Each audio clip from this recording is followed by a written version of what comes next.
देखो माँ और बेटे का प्यार। नीचे रहता है तो रोता है और मम्मी के सामने रहता है तो खुश रहता है। अब आइतो पाइतो कर रहा है। अभी छोटा है तो मम्मी के बिना रहता नहीं है, इतना प्यार करता है। अब मम्मी भी इसके बिना रहती नहीं है, मम्मी की आंखें उसको ही देखती रहती है हमेशा।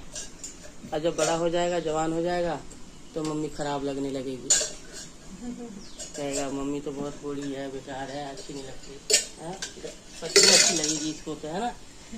जवान होने के बाद, ब्याह होने के बाद में इसको पत्नी अच्छी लगेगी। अभी माँ ही अच्छी लगती है ना। अभी माँ ने भी इसको स्लैब पे बिठा रखा है और आइतो पैतो कर रहा है तो खुश है।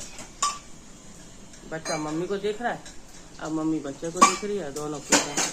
खाना बना रहे हैं कितना अच्छा है, देखो वो भी खाना बना रहा है और मम्मी भी खाना बना रही है।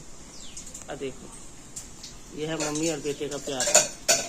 अब जब मम्मी बूढ़ी हो जाएगी तो बेटा क्या कहेगा, ये बेटे के ऊपर है।